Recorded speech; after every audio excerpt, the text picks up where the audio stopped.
Brenda has received her PhD in religious studies from Duke University in 1998 with a book on UFOs and alien abduction.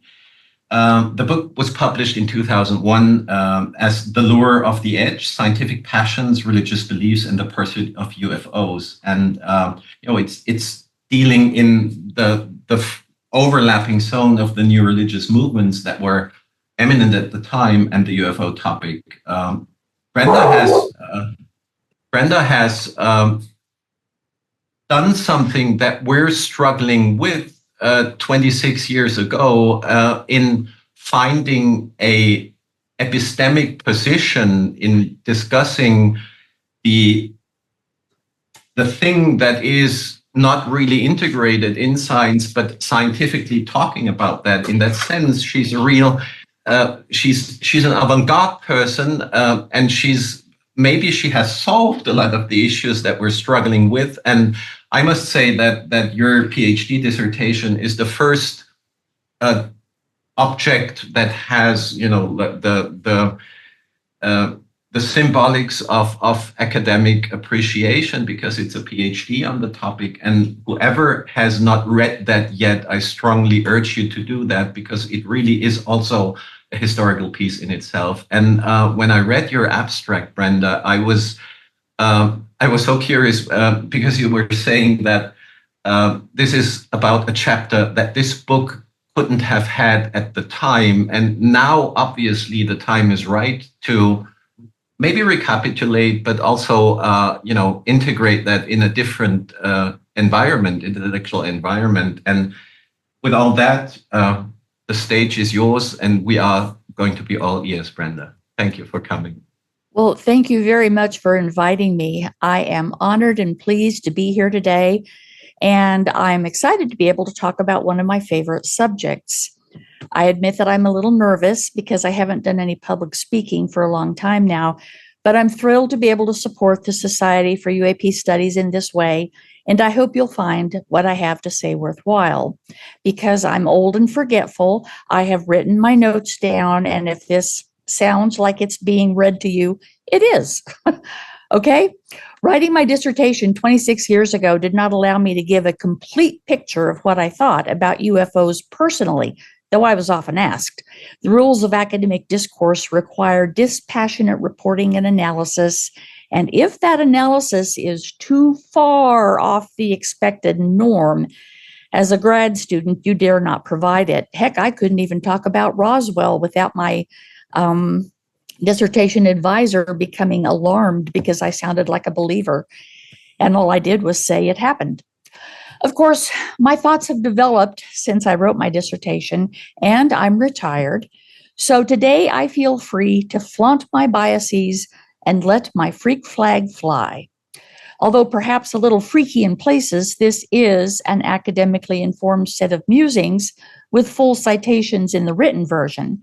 It's just not a proper academic paper because I'm allowing myself to speak here frankly. So hang on. What I was left knowing in 1998 is that UFOs do exist, and that there may be more than one thing going on with the UFO phenomenon, and we just don't have the cognitive or perceptual capacity to distinguish between these things. I suspected that a single theory about UFOs probably wouldn't explain all the data. The extraterrestrial hypothesis certainly didn't seem to do the whole job. And I was leaning more towards some kind of a paranormal hypothesis. But then came the university administrator's story. In 1999, I was working at a university and had to get a very high-level administrator's signature on a big grant. He had a display in the corner of his office that quickly caught my interest, a tall bookcase showcasing magnificent photos from the Hubble Space Telescope and awards he'd received, including one for 15 years of service on the project. The man clearly had had an interesting past before he came to work in our neck of the woods. Turns out the bookcase display didn't tell the half of it. I handed him the papers to sign, asked him about the current status of the Hubble project, and told him that I had written my dissertation on the UFO and alien abduction movement. Oh, he said, giving me a guarded look as we walked out to the common area so he could make photocopies. Then more quietly, what did your dissertation say? Matching his subdued tone, I gave him the elevator pitch version. Interesting, he replied in a still lower voice. Before I worked on the Hubble, I worked at, and he named a well-known research institute that receives a lot of Department of Defense funding. I was in purchasing, and because we had a lot of classified military contracts, I had to have a top secret security clearance. This time it was my turn. Interesting, I said quietly with a small nod. Then he continued, one day, one of the researchers came in to check on a purchase order. He glanced quickly around to make sure no one was within earshot of us. After I told him the status of the parts he needed, I said to him, looks like you're doing some interesting work. I mean, if you were very clever, it didn't take a lot to figure out what someone was working on just by looking at their purchase orders. That's why I had to have the security clearance. This guy was ordering very powerful communications equipment, extraordinarily powerful. Oh, you mean like for SETI, I said, thinking I sounded smart and well-informed. No, he replied. I mean powerful broadcasting equipment, not listening equipment. Powerful enough to send a signal far, far out into space. My eyes got bigger.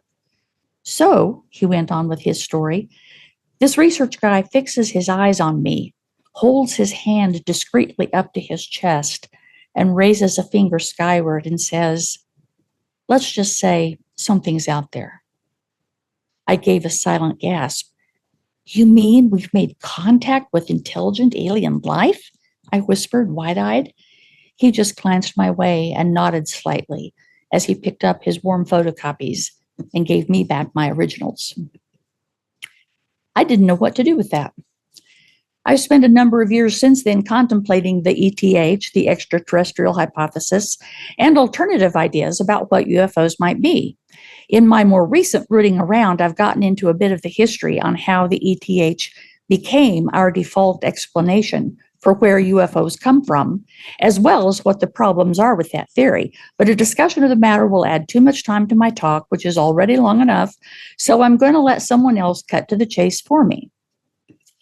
Greg Effigian, I hope I'm pronouncing his name right, he points out, why do the press and social media keep bringing up aliens? Because for better or worse, sightings of unidentifiable things in the sky have become inextricably linked to visitors from outer space. Aliens are now our default explanation for such events, and the reason is no accident. For nearly 75 years, people have worked hard to make it the default. I'm now speaking in my voice. I'm not speaking for Mr. Effigian. Chief among the people who are linking UFOs with extraterrestrials have been government and military agents. These people have used the ETH as a straw man argument, citing it in a single breath with UFO incidents, then saying it's impossible for ETs to get here because it's too far to travel. So clearly UFOs cannot exist, and what somebody says they saw was probably the planet Venus.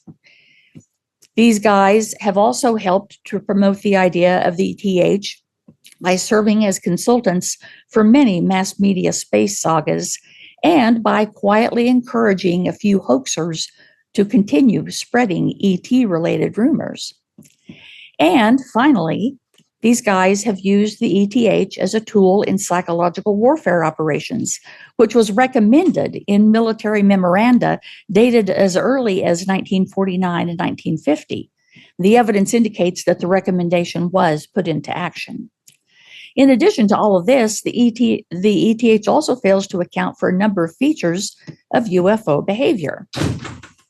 My takeaway from looking critically at the ETH, an idea that is used so often as a straw man is probably a throwaway idea to begin with. An idea that's used as a psychological warfare tool needs to be examined carefully and perhaps taken with a large grain of salt. But why would they do this? Why? The only thing I can figure out is misdirection. It's kind of like a sleight of hand of a stage magician. Don't look here, look there. And a little bit of obfuscation. If you want to hide a signal, you need to increase the amount of noise that surrounds it. And I suspect that the ETH may have been the noise. In 1960, the Brookings Institute prepared a report for NASA as the U.S. began planning to go into space. It said ETs might reasonably be expected to have come to our neck of the cosmos in the distant past and might even have left artifacts on the moon, Mars, or Venus that we might find when we eventually travel there. But I ask, if that's the case, why couldn't these off-worlders have also set foot on Earth back then or now? Why couldn't they have left artifacts on Earth just as well as on Mars or Venus? If they did, could they be artifacts that we have not generally recognized for what they are? Maybe there's quite a bit that we haven't been recognizing for what it is. Let me try to put together another set of ideas about the possible provenance of UFOs and their occupants.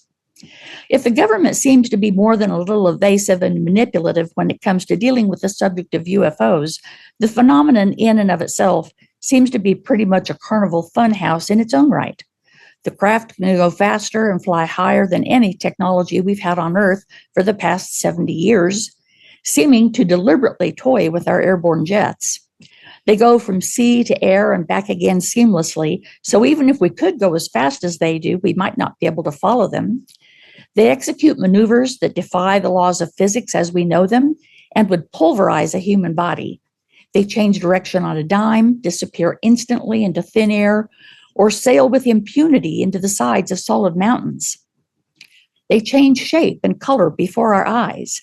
They may leave traces on the nearby environment or may fail to show up on film, no matter how experienced the photographer or fancy the equipment. They may disgorge beings that look a lot like us, or like insects or reptiles or robots. They can injure witnesses or heal them and their pets of both chronic and acute health conditions. They may or may not come to us when beckoned, while indisputably showing themselves to unsuspecting people who never thought they'd see a UFO. As if this weren't enough, in many cases, paranormal events like poltergeist disturbances occur in the wake of UFO sightings, or psychic gifts may blossom in the experiencers. Knowing what to make of the phenomenon when you strip it down to basic behavioral traits like these is tricky. Trying to do so when there's evidence that the entire subject may be permeated with the intelligence world's sleight of hand maneuvers makes it trickier yet. But over the decades, a number of ideas have been championed in the UFO subculture. There are three main branches of thought about the possible provenance of UFOs. The first is materialist mechanistic, conceptualizing the craft and the intelligences as thoroughly corporeal. The second is psychosocial, focusing on UFOs as cognitive and perceptual phenomena that we unwittingly create, or tricks that we unconsciously play on ourselves. The third posits a reality that extends beyond our 3 or 4 experienced dimensions in some way. I've been toying with an idea that may bridge the first and third categories. It's provisional. I don't claim to be certain about this, but I think it offers 1 or 2 possible answers to UFO phenomena, and it has some interesting implications. It goes something like this. We start out by considering consciousness. Science's strictly materialist foundational assumptions about reality have abstracted out any idea of a non-material reality. We're left with a thoroughly material world, but one that is dynamic and not static. It changes, and those changes appear just by chance, they say, to have a point greater complexity. We call this process evolution. Materialist science, or the masses who look to science as the arbiter of reality, have tended to implicitly, if not explicitly, conceptualize the highest chance-driven achievement of evolution on our planet as the emergence of biological life. Out of that drive toward life, increasingly complex forms have arisen until, just by chance, consciousness itself became manifest in the workings of the material brain. The highest instantiation of consciousness, science tells us, is, just by chance, humanity, us. Many scientists and scholars, however, have come to believe that consciousness is not an epiphenomenon of the material brain, but exists somehow conjunct the brain, but not strictly from it. Physicians prominent in the neurosciences, like Eben Alexander and Marjorie Wollicott, for instance, have abandoned a materialist approach to consciousness. Scholars in the humanities and social sciences also raise objections and propose alternatives to the materialist approach to this most central attribute of being human. For instance, the political scientist Alexander Wendt suggests consciousness may be a fundamental macroscopic quantum trait of the universe in relationship to which human beings are walking wave functions. The physicist Paul Davies also believes that consciousness, quote, is a fundamental feature of the universe, end quote, not just a feature of human beings. Okay, there we go. The reason it's fundamental, Davies says, is because the universe is not just a set of overlapping events and processes that are essentially unrelated. Rather, the entire universe has a mathematical unity to it that self-organizes toward consciousness. Because these mathematical laws operate everywhere, Davies says, we can expect consciousness to have evolved in places other than Earth. The reason we can understand this mathematical unity, says Davies, is because the ability to do so is hardwired into the human brain. These brain structures allow us to use math to become aware of the fundamental order lying beneath the surface of things, including the order that, quote, permits matter to self-organize to the point where consciousness emerges, end quote, in creatures like us. The incredible thing about all this is that the ability to think in the complex mathematical terms necessary most likely developed within us long ago, he says, before we needed to use it, and especially before we needed to do abstract advanced mathematics. After all, he writes, mathematics is not something that you find lying around in your backyard. It's very, very far removed from everyday affairs. It has appeared to be an ability that on Earth is unique to humanity. I would ask, however, what if the human ability to do abstract advanced math is a tool built into our brains that does not only allow us to look backward to discover the basic laws of the universe that allowed our brains and ultimately consciousness to be, but if this is also a tool that could enable us to look forward, as it were, to understand something about consciousness in the universe as it may have continued to evolve outside the human species. What if we're not at the peak of the evolutionary chain that has produced consciousness? What if instead we're close to the middle or even the bottom end of evolution's consciousness chain, and there are other forms of consciousness that have evolved, quote unquote, beyond us? Can we use our consciousness at our level of attainment as well as our gift for mathematics to understand what might be evidence of such forms of consciousness and figure out some of their essential traits? Furthermore, what if evolution in our little corner of the universe was not limited to the 3 or 4-dimensional reality that life forms like human beings live within and can easily understand? What if there are dimensions of reality that we do not experience, at least not on a daily basis? The discipline of physics, much of it, if not all, theorizes that there are other dimensions of which we're not normally aware that are more or less right beside, or better yet, interwoven with what we experience. Physicists have tentatively mapped their nature and speculated about what reality would look like from within them. Assuming that in one sense or another they do exist, is there any necessary reason why the processes of evolution, including the evolution of consciousness, would have been limited to our 3 dimensions rather than operating in all that are available? My tentative hypothesis is that multidimensionality is a salient quality of this part of the cosmos we call Earth, probably a feature of the whole cosmos, but certainly our part of it here. That the forces of evolution operate on all available levels, that non-human life forms exhibiting both intelligence and consciousness may have evolved here and call Earth home, that the intelligences behind UFOs may be examples of such life forms, that if they are, then given the reported appearance of most of them, they may constitute a branch of the primate family tree, since that seems to be the branch in 3D that has evolved the most complex forms of intelligence and consciousness. That they may have evolved into or within a dimensional evolutionary niche that's different from, but not far removed from the 3D.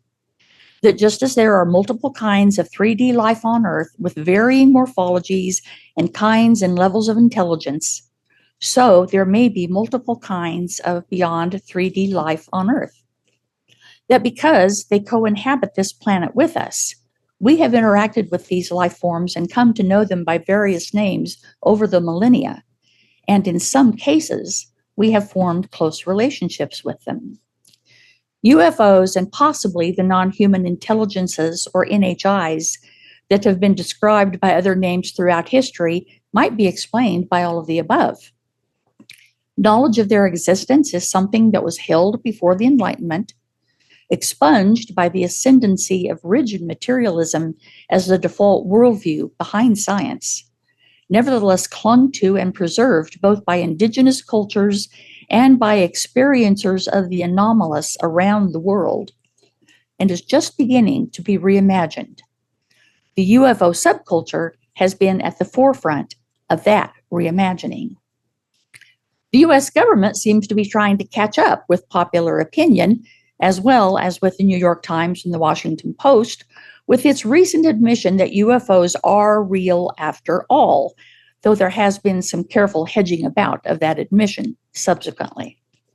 But to create a bit of linguistic distance between what is now sanctioned as legitimate in contradistinction to what has gone before, the government has given the phenomenon a shiny new name: unidentified anomalous or aerial phenomena, UAP. If you're sitting out there wondering, what on earth is she thinking? Is she mad? Here's a breakdown of my thoughts. First, reality, then we'll see if we can populate it. Once upon a time, human beings believed in the existence of invisible realities that were occupied by various forms of life with varying degrees of apparent intelligence. Things like fairies, gods, jinn, elementals, demons, angels. Then came Sir Isaac Newton, his contemporaries and his successors, and the conceptual world, at least for the intellectual elites, began to be defined in much narrower, mechanistic, materialist terms. As many ideas circulating among elite thought leaders tend to do, the materialist way of understanding reality slowly diffused among the masses, becoming a central belief of those who considered themselves to be rational and well-informed. Broadly speaking, reality was conceptualized as one measurable thing, and it was Newtonian in nature. Though by the 19th century, there were some who used mathematics to reimagine transcendence and revitalize theistic beliefs, most scientists were not only not convinced, but were downright appalled at such a credulous and simple-minded use of the science of their day. When unseen realities finally reemerged in the 20th century from the outer darkness where science had tried to banish them, it was for one primary reason. Things didn't make sense without them, mathematical things. The theory of relativity and discovery of quantum reality forever changed the face of a Newtonian understanding of the world. As theoreticians chased the revelations provided by advanced mathematics, the equations didn't make sense without the inclusion of unseen realities. The exact nature of those unseen realms has not been nailed down yet, but theories range from multiverses where everything that can happen does happen, to universes composed of varying finite numbers of dimensions. We don't see the dimensions beyond our 3 or 4, they say, because the rest are rolled up into extremely tiny, impenetrable pinpoints of energy. There's currently no tangible evidence for them, they explain. But the math tells us that they exist. Their unobservable nature doesn't keep physicists, however, from trying to imagine what these other dimensions are like and how we might perceive them if we bumped up against them in our 3D window onto reality. Of particular interest is the dimension conceptualized as closest to our familiar 3D reality, the 5th dimension. Scientists using the Large Hadron Collider are trying to coax subatomic particles to manifest to us from the reality next door in the form of what are called gravitons. Physicists aren't certain that gravitons exist, but if they can be found, they would be tangible, if very fleeting, evidence for the reality of a 5th dimension. For the rest of us who'd like to know more about these dimensions but don't have enough room on our credit cards to buy a collider, we're left trying to imagine what we would perceive if something from the dimension next door became observable in our 3D world. Some physicists think that, quote, ripples or fluctuations in the 5th dimension would appear as light or even particles in our reality, end quote. Whatever we could perceive would no doubt appear distorted or wavy because we'd be seeing, in effect, shadows from the other dimension. Imagine our 3D reality to be a swimming pool, they say, and human beings are creatures who live out their lives underwater. We might not be able to see the ripples that form at the surface of the water, ripples from the 5D world, but we would be able to see a wavery, distorted shadow of the ripples on the bottom of the pool. We're never likely to be able to directly see or understand what 5D reality is like, they say the physicists, unless, quote, some other dimensional life form pulls us from our 3-dimensional spaceland and gives us a view of the world from its perspective, end quote. I suggest that perhaps this is exactly what UAPs have been giving us, a glimpse into another level of reality. As any good UAP sighting database would confirm, their manifestations in our world could be described in exactly these terms. They often appear as balls of light. When they appear as particles, though, it's not just at the subatomic or atomic level, like the hypothetical graviton. They appear as solid structures that are visible to the unaided human eye, trackable on radar, and capable of leaving physical traces. Sometimes they change shape or seem to split into many or merge into one, all of which might be expected of a 5D object manifesting in 3D reality. Their points of entry or departure sometimes appear in our reality as exactly these kinds of wavery, distorted areas. They, or their NHI occupants, have lifted hapless humans into disorienting settings that may be within their reality.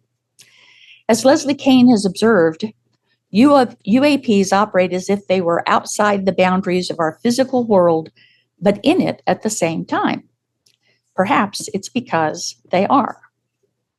By the way, for the classic treatment of how objects familiar to us in 3D might appear in a 2D world, see Edwin Abbott's Flatland, A Romance of Many Dimensions. Abbott is commonly referred to as a theologian, but during his university years, he did prize-winning work in, you guessed it, mathematics as well. Now, let's see if we can find anyone to populate these dimensions. Michael Masters is an anthropologist with an intriguing theory about UAPs. In greatly condensed form, his basic argument is that from the point of view of biological anthropology, the ETH has significant problems when accounting for UAPs and their reported occupants. First, the bipedal, big-brained, intelligent species that is humanity is, for a number of reasons, quote, a physiological form that is not likely to evolve on a separate planet elsewhere in the universe, end quote. Any other species that is similarly bipedal would be the result of, again, quote, similar evolutionary problems resulting in similar solutions in similar environments, end quote. We aren't that likely to find an environment that has been that similar to Earth throughout its geological evolution. A second reason, the physiology of communication as it might have evolved in some extraterrestrial species could be so far removed from the norms on Earth as to make mutual understanding extremely difficult, not to mention the cognitive and symbolic issues involved in communication. His point? We're more likely to share traits, physiological and cognitive, with creatures that have evolved within this Earth environment than we are to share traits with extraterrestrials. The NHIs behind UAPs share our basic morphology in a number of key respects and have no trouble communicating with human beings. This suggests to masters that they may have evolved here. They could be what humanity looks like in our distant evolutionary future. In other words, masters suggests that UAP occupants could be our kids who've learned to travel in the dimension of time. Master's theory is thought-provoking. When I considered his evolutionary perspective together with the other pieces of evidence about UAP behavior, however, I came up with a slightly different scenario. Is it possible that the majority of UAP occupants are a branch of the evolutionary tree here on Earth that split off from the early primate branch at some point in the long ago past and went on to develop and evolve into its own niche in the local dimensional environment? That local environment does not stop with the 3D physical world as we experience it. The niche into which they evolved is close enough to our own 3D niche that they can move between it and ours when they choose to, and in doing so, become visible to us. Ergo, at times they seem physical, but then they, to our senses, suddenly disappear as they go back to their own niche. Their ability to speak to us in our many native languages comes from the fact that they have lived and moved among us for aeons and had ample opportunity to track our development and learn our languages. This is admittedly all speculative, and Masters has done the heavy theoretical lifting in pointing out the similarities between the NHIs and Homo sapiens. I'm simply tweaking his work and making a slightly different assumption about dimensionality, whereas Masters proposes that time travel is possible, counting time as another dimension. I propose that reality includes other dimensions beyond time, and that given the right know-how, they may be traversable. More and more students of the UAP phenomenon are suspecting that the NHIs behind the UAPs are locals, not off-worlders. My theory may help account for how they came to be here with us. Why these NHIs are manifesting themselves on Earth, or at least in our 3D segment of it, can only be guessed at by looking at how they have conducted themselves and what they say to the people they interact with, assuming their standards of truth-telling are no worse than our own, and making allowances for the foibles of human memory in reporting UAP events. There seem to be three major rationales proposed for their presence: general environmental study, research into human biology and reproduction, and alarm over human behavior. As Jacques Vallée has observed, UAP occupants are forever seen digging around in the dirt, collecting samples of soil, vegetation, and who knows what else. This gives them the appearance of being scientists and explorers. Vallée thinks they've been doing these things far longer than any normal scientific project would take, which militates against their being ET explorers and scientists. But perhaps his vision in this regard is too anthropocentric. Perhaps the repetition reflects a scientific endeavor with a longitudinal study design that staggers the imagination of relatively short-lived humans. If they are indeed engaged in some sort of study, they may not be physical scientists. Masters suggests they could be archaeologists and anthropologists from the future, coming back in time to do field work on the lives and times of their forebears, us.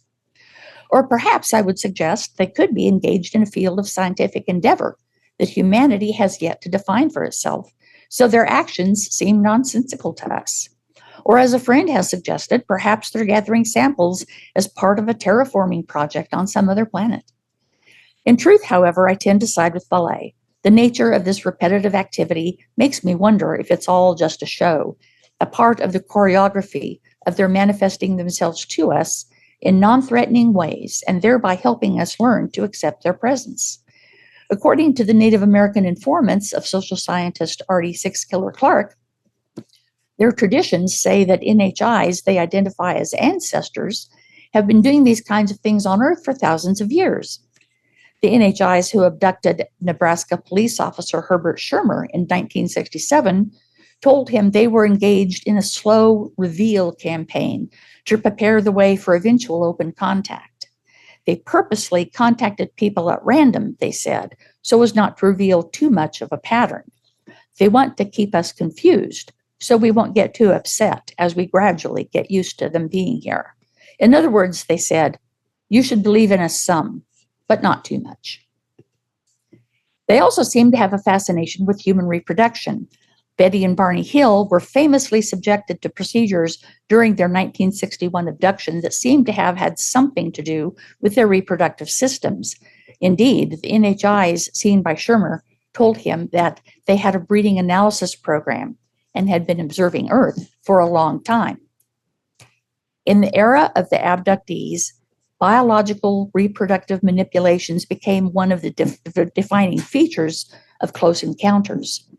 The NHI's rationale for this, however, continues to be a matter of debate among humans. It has lost all semblance of being anything so neutral as a matter of mere analysis and has taken on more questionable, even ominous overtones of genetic manipulation or even infiltration of the human race. Even some of Clark's native informants have said that the entities they encountered were not the tribal star nations and ancestors of yore, but a new group of entities who were interested in inserting themselves into the human population through genetic engineering of their own species, using materials taken from humans they abducted. As regards NHI interest in human behavior, they have long been thought to be coming here to help humanity because of their warnings about our nuclear technology. But let's take a closer look at that. In the early decades of the post-World War II era, the messages contactees and other kinds of close encounter experiencers shared from the beings concentrated heavily on the danger of nuclear weapons. The pattern of UAP sightings over the decades verifies that they have a keen interest in our nuclear technology, especially our weapons. This is not a benign observational interest. In fact, there have been multiple instances where UFOs have been sighted above nuclear missile silos at the same time that every single missile went offline, a situation that these facilities are designed to prevent happening. A few other times, they've been present at the same time that nuclear weapons facilities went into launch mode for a short time without any human operator giving the necessary instructions. Again, a case where a set of safeguards failed to work. In a similar vein, it is not unusual for them to render missiles aboard fighter jets unlaunchable or handheld guns unable to be fired.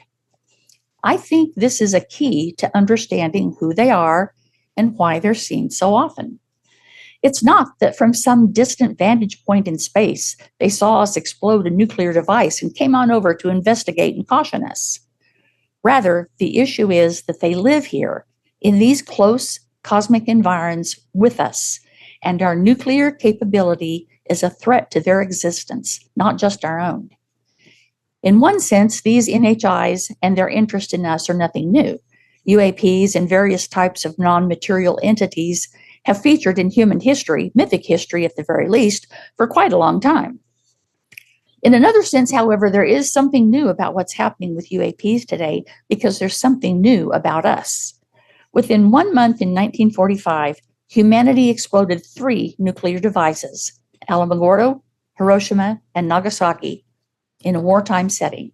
Within a couple of days of the last bomb, a strange aerial object appeared in the skies over the Trinity test site, and by all accounts, it crashed. The wartime use of nukes was followed by 2 nuclear tests conducted by the U.S. during relative peace in 1946. In 1948, the military created a plan to send nuclear missiles to 30 different cities in the Soviet Union if an attack were ever ordered. This means that we had, or quickly could have had, at least 30 nuclear warheads mounted on missiles and ready to fire off.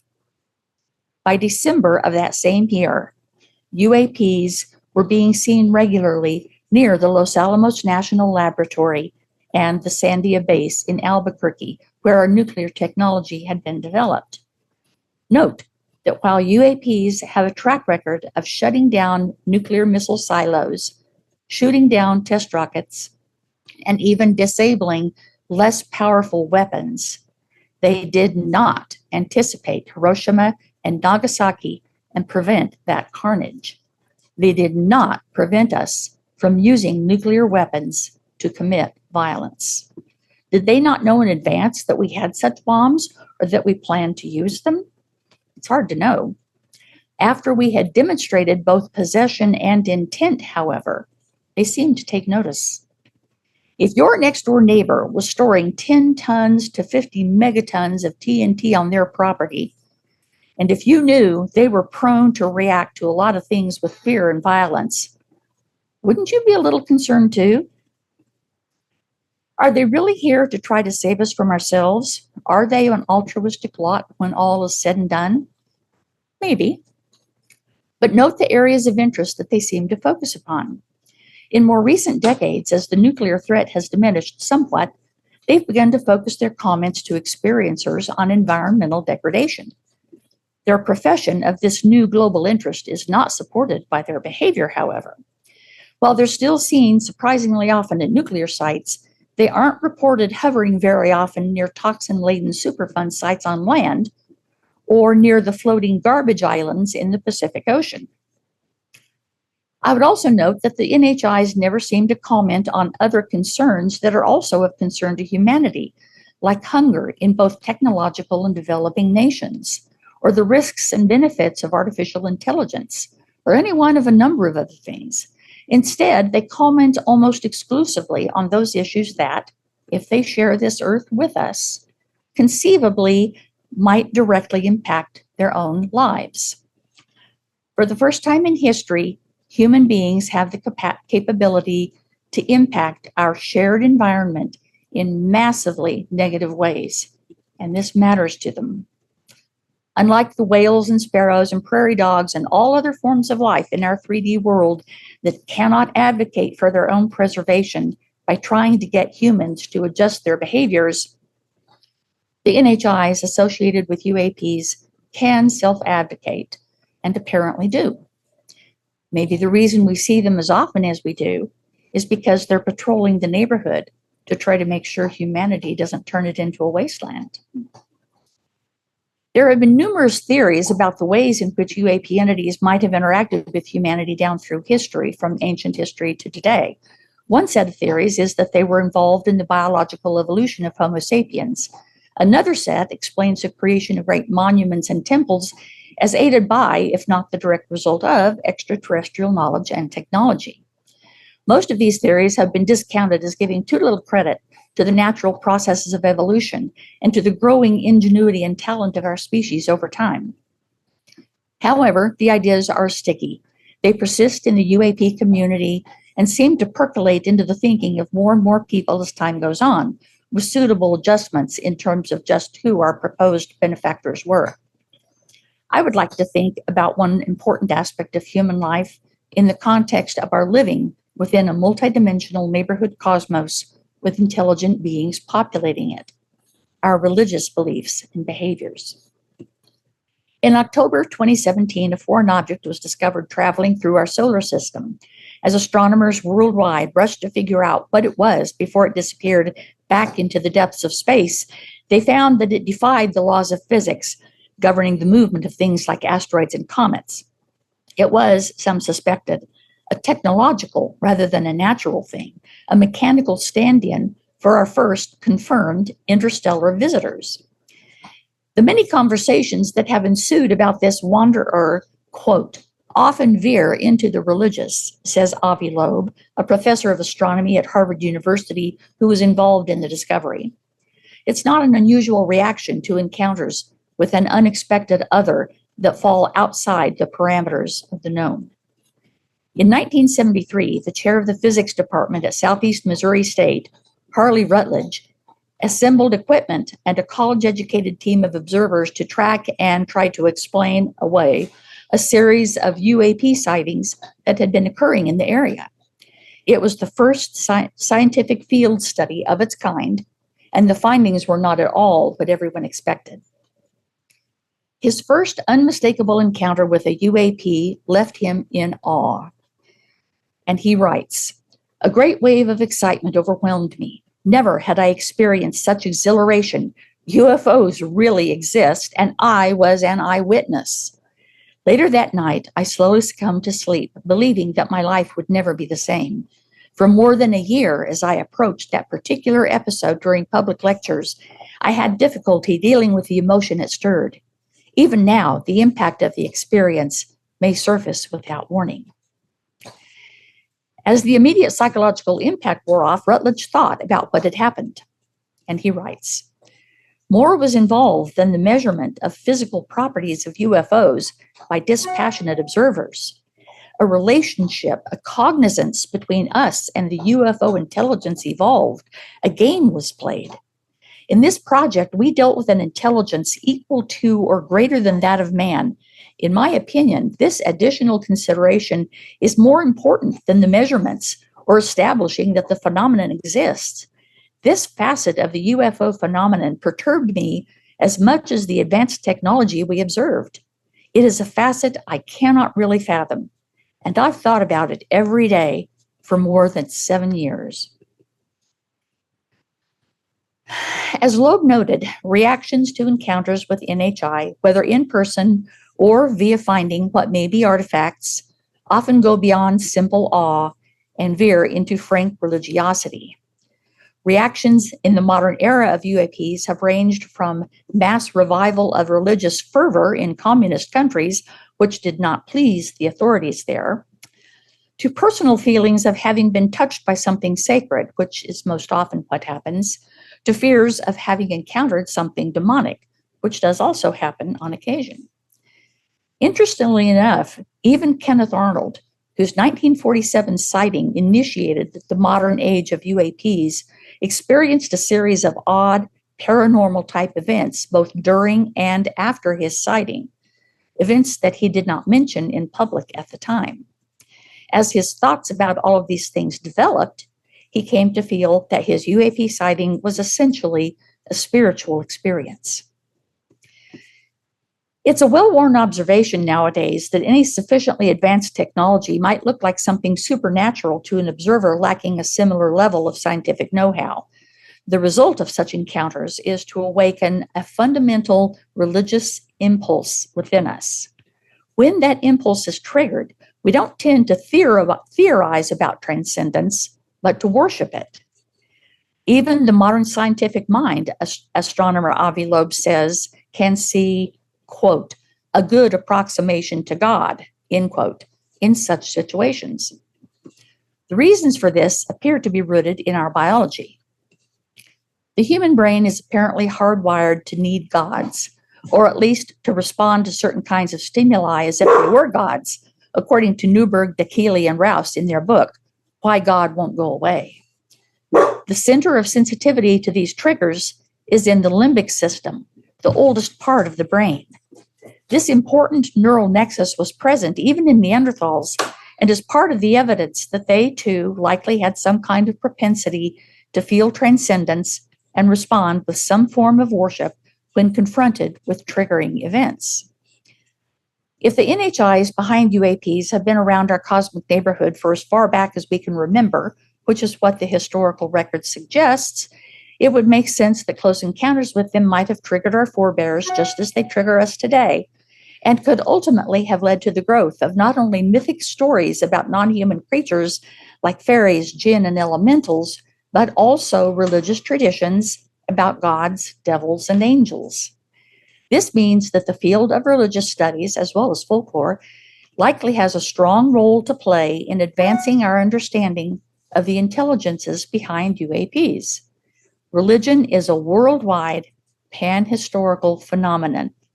This makes it potential data, a record without equal that has something important to say about our long-standing relationship with the NHIs, who've impressed us so profoundly throughout our history that we have sometimes ascribed the status of gods to them.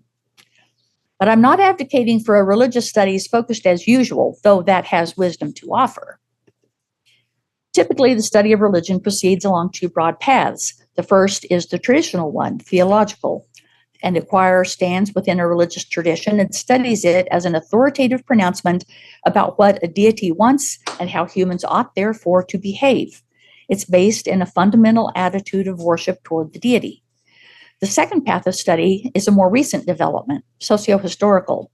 The inquirer stands outside of, or firmly brackets, any kind of frank commitment to the religion being studied, adopts an attitude of more or less dispassionate examination, uses the tools of the social sciences and historical criticism, and looks at religion not as a deity-centered phenomenon, but a human-centered one. In other words, the phenomenon of religion is treated like a mirror that tells us all kinds of things about humanity, with little attention given to the deities themselves. They're supposedly the source and object of religious thought and behavior. Mining the wealth of data buried in the world's religious traditions for possible insights about the nature of UAP occupants is going to require a somewhat different approach.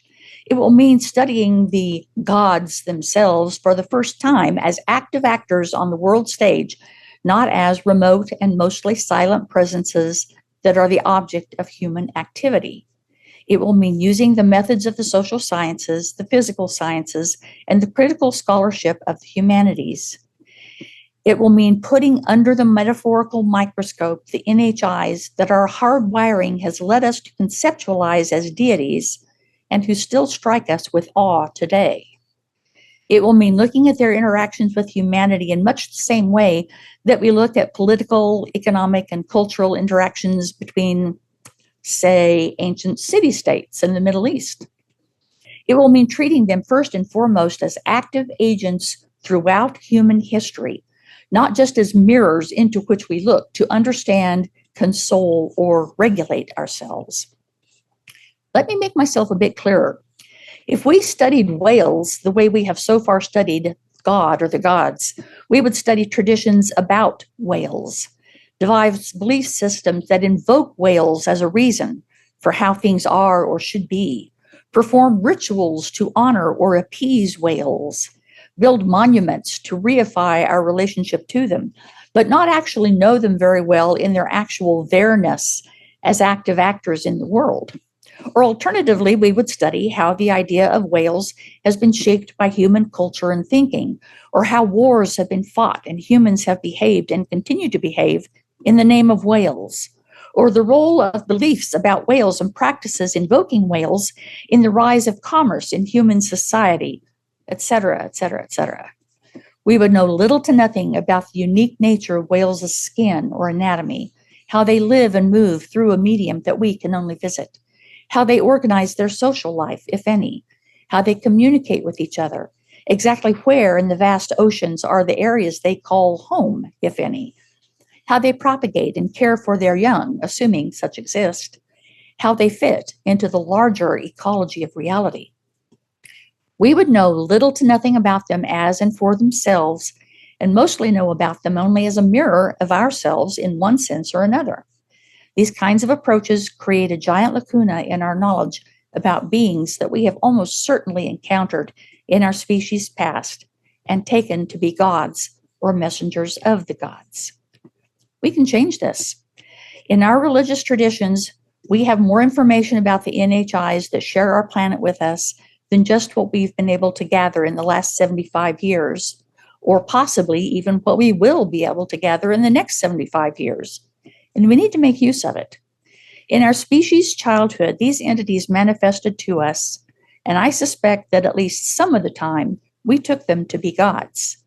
They're manifesting to us today in new terms that are highly likely to make sense to us. As technologies we might be able to kick the tires of if we could get our hands on one, and as scientists and explorers of some kind or other. But we still have a tendency to respond with awe and feel as if we may have touched something supernatural when we encounter them. This is to be expected given the neural structures that we have. Is it, however, what is needed as the relationship between us continues to evolve? I have a few thoughts about moving forward with this. We are often watched at close distance by beings that we ourselves cannot see, wrote Patrice Malidoma Somé, an African shaman of the Dagara tribe who was educated in the finest Western tradition, but ultimately underwent initiation into his tribe's form of adult male education as well. And when we do see these otherworldly beings, it's only after they have given us permission to see further, and only after they have made some adjustment to themselves to preserve their integrity. The NHIs behind UAPs have been doing just that for at least the last 70 plus years. Each age and each tradition, according to sociologist Peter Berger, has its own unique signals of transcendence that must be confronted, just as Somé did at an individual level. The critical reality principle, says philosopher and theologian John Hick, is that there are realities external to us, but we're never aware of them as they are in themselves, but always as they appear to us with our particular cognitive machinery and conceptual resources. Because they appear to us in this way, says Houston Smith, the noted historian of religions, enigmatic energies of some kind seem to be at work, but it is the very mischief to verify them or identify what they are. The intermediate world that is the natural home of these enigmatic energies consists of a hodgepodge of creatures that have been called by different names at different times and places in human history. Some of these alleged creatures are very likely make-believe, but others have a factual basis. Separating out the make-believe from the factual may be tricky, but one guiding principle might be that when an entity is described in closely similar terms among very different cultures and across different expanses of time, it is more likely to be real. I suggest that one of these non-human intelligences has been documented in the Muslim faith. They're known as the jinn, and they sound very similar to the UAP NHIs of our day. Born in the 12th century, a guy whose last name I will only attempt to pronounce as Al-Arabi was an influential Islamic scholar and mystic as well as a prolific writer. In his work, he described a realm intermediate between the abode of Allah and that of humanity, to which humanity occasionally has access. He called this place the imaginal realm. Time behaves differently there, but it is still a sensory realm. The senses that must be used to perceive it, however, are analogs to our physical senses and not our physical senses themselves. The beings that inhabit this reality are varied, but the ones with whom humanity has the most contact are the jinn. The jinn are neither angels. The jinn, he says, are neither angels nor corporeal things. They have qualities that are both spiritual and corporeal, luminous and dark. The mythical expression of this luminosity is that jinn can look like they're made of fire that does not give off smoke. In more modern terms, they can appear to glow. Al-Arabi says that three kinds of beings typically manifest themselves in the realm of imaginal reality: angels, jinn, and human beings. In manifesting, beings that naturally do not have corporeal bodies may become embodied, while those with normally corporeal bodies may become spiritualized. The jinn are known to be shapeshifters, and though they're not corporeal, they can be difficult to distinguish from material sensory objects. Despite being non-corporeal, in essence, they can leave effects on material objects. The NHIs known as jinn are neither inherently good or inherently bad. They make choices in their behavior just as humans do. Human encounters with them may be perceived simultaneously with nearby individuals in a group or remain confined to one targeted person in that group. They can appear in view and then disappear in the blink of an eye or when you turn your head for a moment. This is because these beings, in becoming embodied and being seen, become somewhat fixed in their corporeality and shape until they can make the viewer break their gaze or divert their attention for even just a split second. The chief trait of the imaginal reality is its ambiguity, its uncertainty, its deceptive qualities. One of the chief delights of the jinn is to give humans supposedly special knowledge that is, in fact, irrational and untrue. To use an indigenous term that has made its way into our modern culture, imaginal reality is the home of the trickster, and the jinn are consummate tricksters. Knowing what kind of NHI, to use our contemporary term, knowing what kind of NHI you're dealing with can be tricky. It's easy to think you're interacting with one kind when events later suggest you were actually interacting with a very different kind. Because human beings are largely out of our depth in the imaginal reality and lack clear-eyed experience with these sorts of NHIs, Al-Arabi enjoins us to use great caution. So where does all this leave us? Personally, says theoretical physicist Mikio Kaku, I am thrilled by the idea of entirely new worlds that exist next to ours.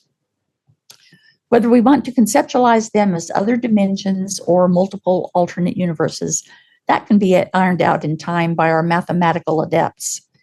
What I have been arguing for is that UAP and their associated phenomena are evidence that these other realities exist, that they are essentially right here, and that they're probably teeming with life, even intelligent life.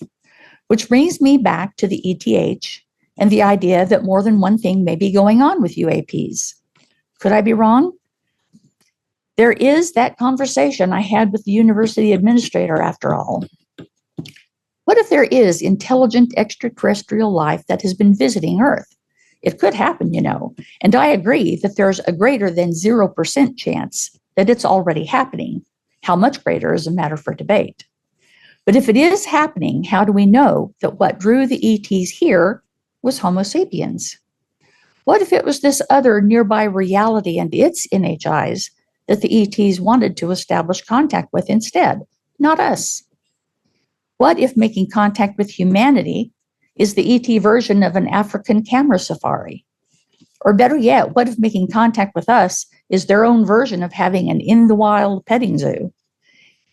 These possibilities might seem like they'd be a crushing blow to human dignity if they were true, especially if we collectively persist in the idea that human beings are, either through special creation or through the chance processes of evolution, the pinnacle of conscious, intelligent life. Quote, just as we once gave up on the belief that the Earth was at the center of the universe, says O.I.L, so must we start to act from the clear statistical likelihood that we are not intelligent, sentient creatures without peer. We are very likely a great deal less accomplished than what the universe has already witnessed. End quote. The UAP phenomenon suggests that we don't have far to look to find our peers, and indeed our superiors in at least some respects. Does the scenario I've painted to explain UAPs and their occupants threaten to take us backward, back to the dawn of the Enlightenment when witches and fairies and gods and goblins were still a part of most people's mental furniture? By reintroducing the supernatural, are we in danger of losing a firm grip on scientific thinking, assuming that this form of thinking is widespread? Or by pointing to UAPs as a sign of an intelligence that appears to surpass our own in at least some ways, do we thereby diminish human dignity and worth? Last question first. Does all this diminish humanity? I would like to borrow a way of thinking from the feminist theorist Donna Haraway to propose a new way of talking about ourselves. Haraway, who is wrapped up in the world of dog shows, writes about dogs and their relationship to humans, pointing out that the two are, quote, co-constitutive companion species that are co-evolving. Dogs are not just companion animals, she emphasizes, but a companion species. She puts them on a level with us because we both are more than individual creatures involved in owning and being owned.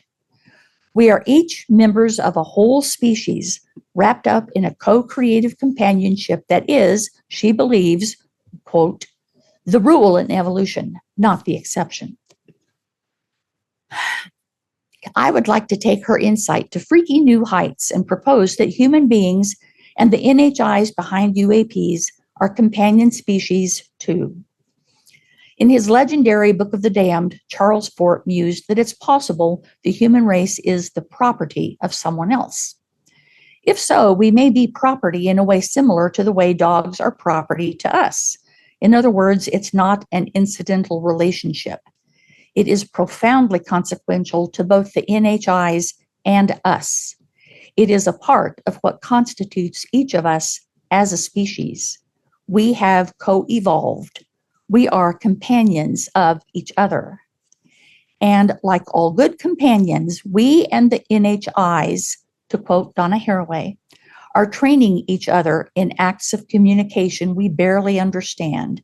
We are constitutively companion species. Now for the first two questions I asked above. Are we going back to the dawn of the Enlightenment rather than forward? Are we losing our grip on scientific thinking with all this? UAPs are our signals of transcendence in the 21st century, and we need to confront them both as individual thinkers and experiencers and as a species.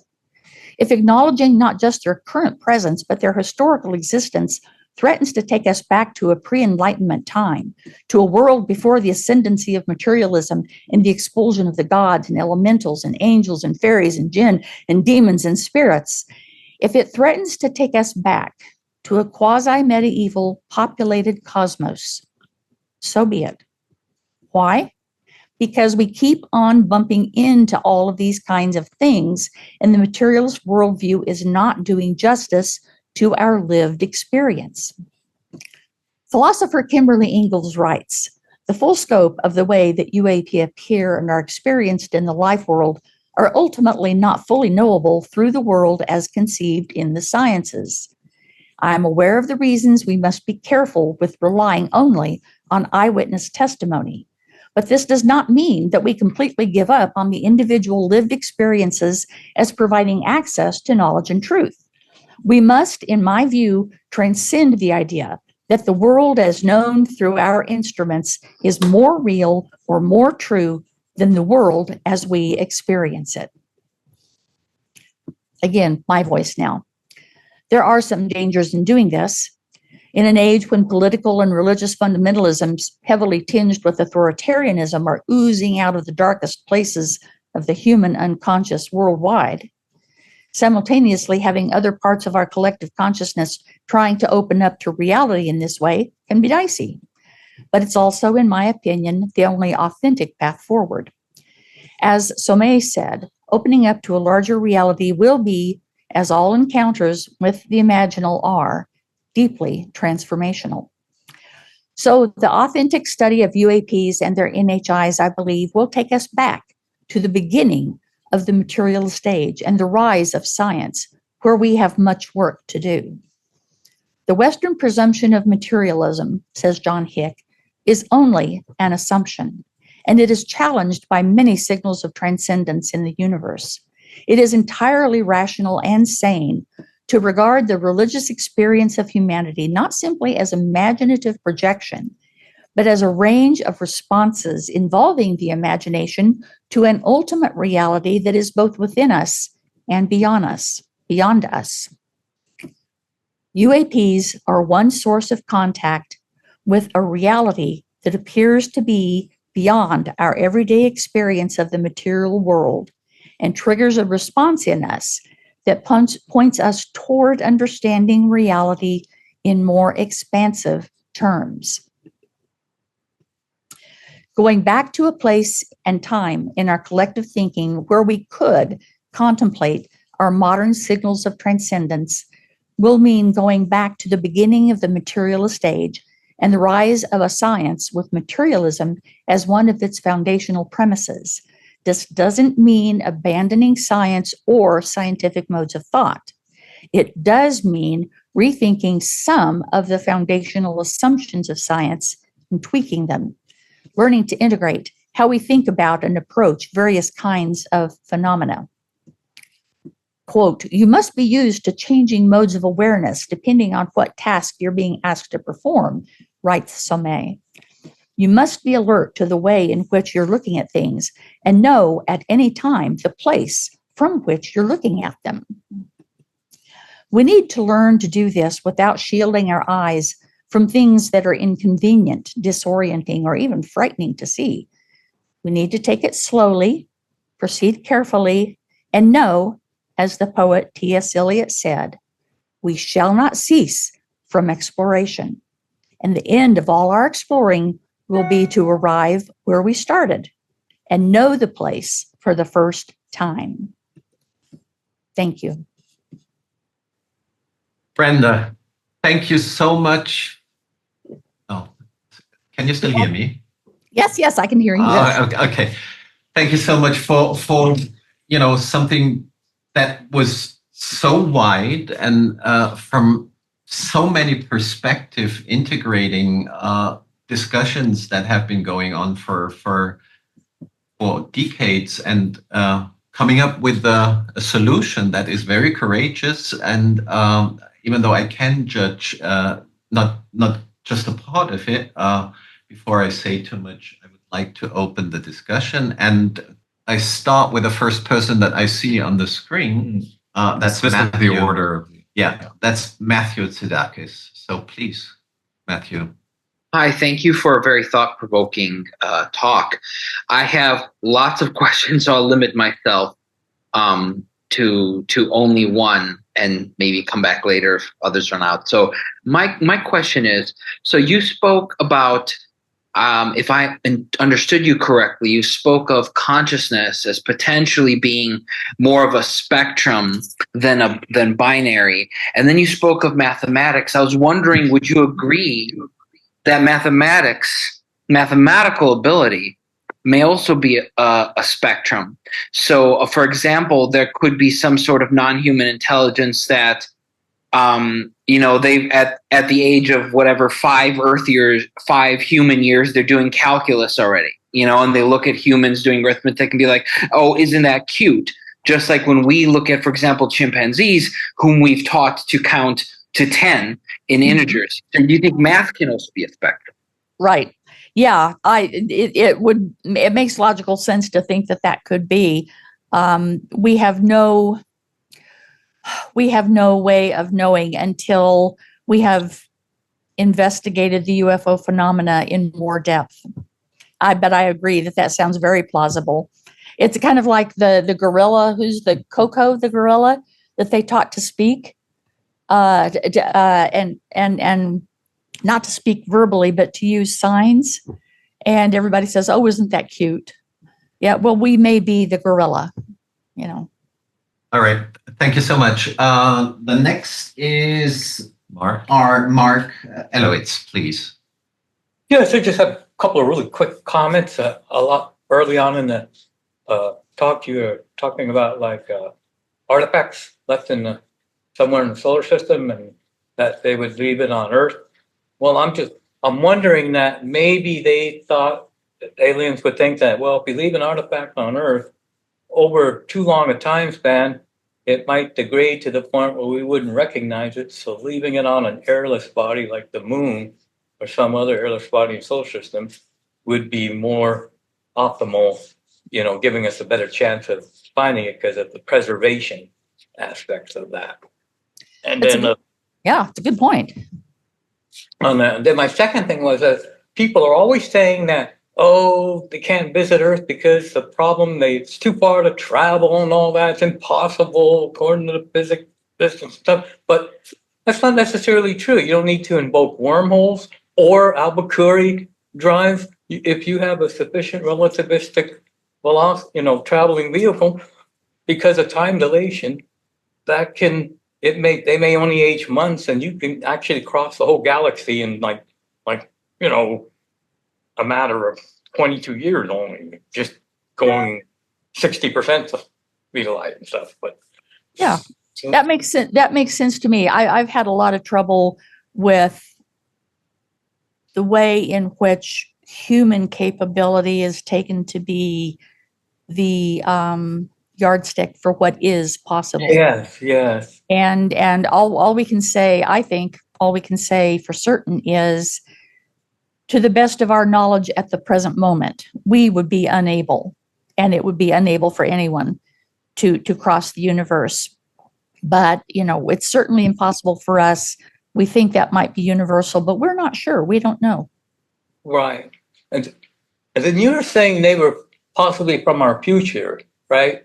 Early No, on. that was Masters, Michael Masters. Michael Masters. Yeah, Now, he's an anthropologist. Isn't it also possible they could even be from a past, a different quantum past, where they evolved much more rapidly in technology than we do now? So that couldn't they actually come from an alternate past into our present? I don't know of any reason offhand why that couldn't have happened. There is a theory called the Silurian hypothesis that hypothesizes that that previous hominid civilizations could have arisen on Earth and been destroyed, and with some remnants of that population taking protection and shelter deep inside mountains or underwater. They were obviously very advanced civilization. And that could be what we're seeing now, that the UFOs or UAPs and the entities could in fact be remnants of that earlier civilization. And as the prior speaker was commenting, over time, virtually all of the traces of that prior civilization would have been eroded and wiped out. Right. Yeah. So what you're saying about the past is, it would seem like it could be possible. Okay. Thank you. Thank you. Thank you, Mark. Kimberly, please go for it. Hi, Brenda. Thank you. I thought it was great. Thanks. I'm going to follow up a bit on the. So something that I liked is that you brought in the phenomenology of the contact experiences and how they're often concerned with things that we're concerned with, or they just show terrestrial interests, like nuclear war, environment, things like that. Mm-hmm. But I think that Masters also makes a pretty good case that the phenomenology also at times points to them being our descendants. And so I'm wondering if it couldn't be a combination of these two things that you put out there, that it's possible that as we evolve, we also, through both our technologies and our evolved sensory capacities, kind of are able to merge into these other spectrums of reality, whether we want to call them dimensions or not. And we start hitting up or meeting, these other terrestrial beings there. So is it possible we're dealing with a combination, of beings who are here from our current time period, but in a dimension of reality that we don't normally have access to, and we're dealing with our future descendants? I mean, is that equally plausible, I guess? Yeah, there is a real hopefulness in Masters' theory, because if these are our kids from far into the future, this means that humanity has in some way or another survived the nuclear age and come out and we still exist, which is encouraging to think. But yeah, you're right. These are the kinds of conversations that you have late at night after you've had 2 or 3 glasses of wine and the lights have been turned down low, when all of the filters and and you start spitballing ideas, you just examine possibilities. And yes, I think what you say is logical. Yeah. Thank you. Don't we like that? Don't we like that, what you just said, Brenda, about our topic? That's the beauty of it. I have a question here that Baptiste, our friend from France, says that he can't raise the hand, so I read out his question to you, Brenda. It's basically, he asked whether, he thanks for the presentation, and he asked whether you think there is only one cause or if there are several simultaneous causes. So I think with the wide horizon of like options to consider you presented, do you think that there is a probability, or whether they merge and create some sort of a single cause argument, if I understand that question correctly? Well, my brain tends to run along single tracks fairly reliably, and when it's asked to branch out into multiple tracks, it gets fuzzy and confused. So, what I've tried to do to make sense for myself is, one track. But the truth is that, I could be absolutely wrong. I could be partially right and partially wrong. And the idea that there are very possibly multiple answers, not just a single one, I think is high on my list of probability. Yes. Brian, please, if you would ask your question. And I must tell you that we're coming to a close of this session, so this could be the last one. Okay, Brian. I'll be as curt as I can. Brenda, you propose a reorientation of religious studies. Yeah. In the study of the historical record of religion, one deals with texts. Mm-hmm. And the first question that arises is, do we understand the text? Yeah. Example of the vision of Ezekiel. Mm-hmm. A report of an actual experience, or is it a piece of very powerful religious poetry that was just used rhetorically to establish the prophetic authority of the author? Mm-hmm. Any thoughts on how we might approach this problem methodologically, given your proposal? I just have one thought, and it's more a question than an answer. It's safer that way, after all.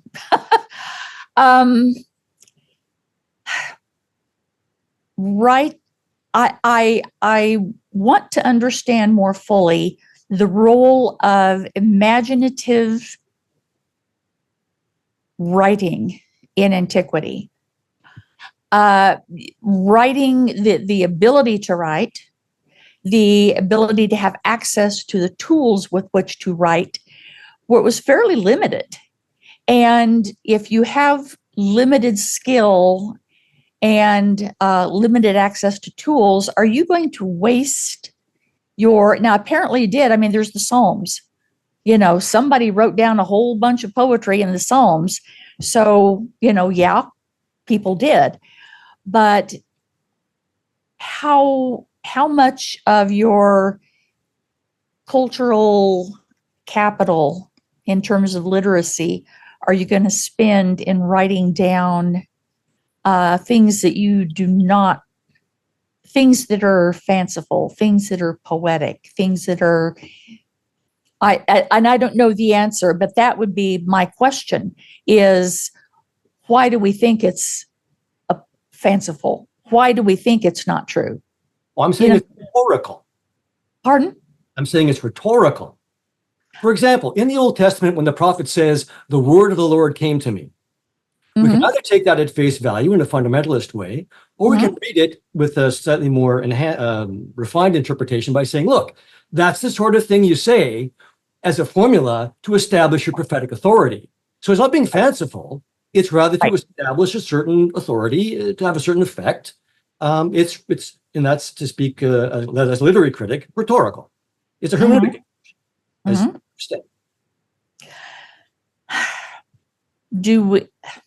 It may be rhetorical. It may be. It may also be the rhetoric of that phrase may be bound up in what were originally some kind of experience that did involve, that created awe and the tendency to worship. Hey, I read Rudolph Otto. I hear you. But you see the problematic that I'm proposing here. And I think this cannot be sidestepped. Yes. So the question is, how do we deal with this? How do we go about, because I don't think you can just put it aside. Right. And that's part 7 of whatever would develop from this is a lot of these ideas if they're going to amount to anything, need to be fleshed out by other people who have an interest in them, and think that there may either be value or they may need to be summarily shot down and proof provided for why, but they need to be approached and attacked by other people who want to work on this various pieces of this. So Exactly. thank you so much. Sorry for jumping in. I'm told to keep a super strict time regime. Thank you, everybody. But first and foremost, Brenda, thank you for sharing inner life and a lot of good ideas and a lot of paths that we can work at, and a lot of good ideas. So I say that twice. Thank you so much. Thank you.